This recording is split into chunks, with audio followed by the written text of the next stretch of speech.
നമുക്ക് ഇങ്ങനെയൊരു ഭേദപ്പെട്ട ചുറ്റുപാട്, അതായത് ലഹരി മരുന്നുകളുടെ ഉപയോഗം ഏറ്റവും കുറഞ്ഞ, ഏറ്റവും പിന്നിൽ നിൽക്കുന്ന സംസ്ഥാനമായിട്ട് രാജ്യത്ത് കേരളം മാറിയത് നമ്മൾ അതിനോട് അങ്ങനെ പെരുമാറിയതുകൊണ്ടാണ്.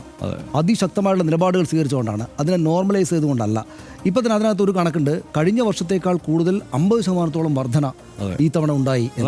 അത് വളരെ അലാമിംഗ് ആണ്. അതെന്തുകൊണ്ടാണെന്ന് വെച്ചാൽ അതിനകത്ത് മുൻകാലങ്ങളിൽ ഇല്ലാത്ത വിധമുള്ളൊരു നോർമലൈസേഷൻ പ്രക്രിയ നമ്മുടെ സമൂഹത്തിൽ നമ്മൾ അറിയാതെ ഇങ്ങനെ നടന്നുകൊണ്ടേയിരിക്കുന്നുണ്ട് എന്നാണ് ഞാൻ വിചാരിക്കുന്നത്. അത് നേരത്തെ ഒരു 20 വർഷം മുമ്പ് ഞാൻ കോഴിക്കോട് ഒരു ടെലിവിഷൻ വാർത്താ ചാനലിൽ റിപ്പോർട്ടറായിട്ട് ചെല്ലുമ്പോൾ കോഴിക്കോട് നഗരത്തിൻ്റെ ചില ഇരുണ്ട ഗലികളിൽ ആണ് ഇത്തരം പരിപാടികളൊക്കെ നടന്നിരുന്നത്. ഞങ്ങൾ അക്കാലത്ത് വാർത്തകൾ ചെയ്യുന്നത് ഹർഷൻ അറിയാമായിരിക്കും.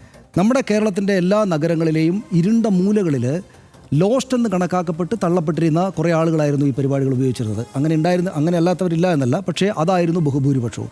ഇപ്പോൾ പക്ഷേ നമ്മുടെ സമൂഹത്തിൻ്റെ ബഹുമാന്യത നിറഞ്ഞ സ്ഥലങ്ങളിലേക്ക് എന്ന നിലയിലേക്കാണ്, അവിടങ്ങളിലേക്കെല്ലാം ഇത് എത്തിക്കഴിഞ്ഞു. അതായത് നിങ്ങളിൽ ലഹരി ഉപയോഗിക്കാത്ത ആളുകളുണ്ടെങ്കിൽ നിങ്ങളത്ര പോരാ, നിങ്ങളിൽ മറ്റു കാര്യങ്ങൾ ഉപയോഗിക്കാത്തവരുണ്ടെങ്കിൽ നിങ്ങളത്ര പോരാ. ഡോക്ടർമാരിൽ, എഞ്ചിനീയർമാരിൽ, സിനിമാ നടന്മാരൊക്കെ പരസ്യമായിട്ട് പറയുകയാണ് ഇത് ഉപയോഗിക്കുന്നതിൽ തെറ്റൊന്നുമില്ല. ഇതിൻ്റേതായിട്ടുള്ള ചില രഹസ്യമായിട്ടുള്ള ടേമുകൾ, പരസ്പരം മനസ്സിലാകുന്ന ചില ടേമുകൾ അവർ പരസ്യ സ്ഥലത്ത് ഉപയോഗിക്കുകയാണ്. ഇൻസ്റ്റാഗ്രാം പോലുള്ള സ്ഥലങ്ങളിൽ ഞാൻ നോക്കുമ്പോൾ ഈ ATM കാർഡ് കൊണ്ട് ഇങ്ങനെ തടുത്ത് കൂട്ടിയിട്ട് ചെയ്യുന്ന കാര്യങ്ങളൊക്കെ ഇൻസ്റ്റാഗ്രാമിൽ വിഷ്വൽ ഷൂട്ട് ചെയ്ത് വെച്ചിരിക്കുകയാണ്. അപ്പോൾ നമ്മൾ കാലങ്ങൾ കൊണ്ട്, ഞാൻ നേരത്തെ പറഞ്ഞല്ലോ, അതായത് കഞ്ചാവ് ഉപയോഗത്തിന് 4000-5000 കൊല്ലത്തിന് പഴക്കമുണ്ട്.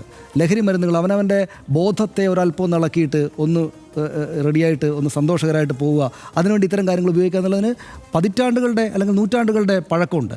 പക്ഷേ അതിനകത്ത് ലോസ്റ്റായി പോകരുത് എന്നതും അക്കാലത്ത് എല്ലാ ആളുകൾക്കും അറിയാമായിരുന്നു. അങ്ങനെ ലോസ്റ്റായിട്ടുള്ള ആളുകളല്ല നമ്മുടെ സമൂഹത്തെയും ലോകത്തെയും ഈ മട്ടിൽ കൊള്ളാവുന്ന വിധത്തിലുള്ള ലോകമായിട്ട് വിന്യസിച്ചത്, അത് നോർമലായിട്ട് നിന്ന ആളുകളാണ്. അപ്പോൾ ഈ ലോസ്റ്റായി പോകുന്നതാണ് മഹത്തരം എന്നതിലേക്ക് നോർമലൈസ് ചെയ്യുകയാണ്. അങ്ങനെ നോർമലൈസ് ചെയ്യുമ്പോൾ നമ്മുടെ നാട്ടിൽ ആരും ഉണ്ടാക്കുന്നില്ല, നമ്മുടെ ഡാറ്റയിൽ അതുണ്ടല്ലോ, ഇവിടെ ഒരു സ്ഥലത്തും പ്രൊഡ്യൂസ് ചെയ്യുന്നില്ല, പക്ഷേ പ്രൊഡ്യൂസ് ചെയ്ത സ്ഥലങ്ങളിൽ നിന്ന് വരികയാണ് ഇങ്ങോട്ട്. അപ്പോൾ നമ്മുടെ ഒരു വലിയ മാർക്കറ്റാക്കി മാറ്റിയിട്ട് ഇത് നോർമലൈസേഷൻ പ്രക്രിയയിലൂടെ കടത്തിവിട്ടിട്ട് നമ്മുടെ നാടിനെ കൂടെ മറ്റു നാടുകളെ പോലെ ഇത് ഇഷ്ടംപോലെ ഉപയോഗിക്കുന്ന സ്ഥലമാക്കി മാറ്റാനുള്ള ഒരു ഗൂഢാലോചന നടക്കുന്നുണ്ടോ എന്ന് പോലും ഞാൻ സംശയിക്കുന്നു.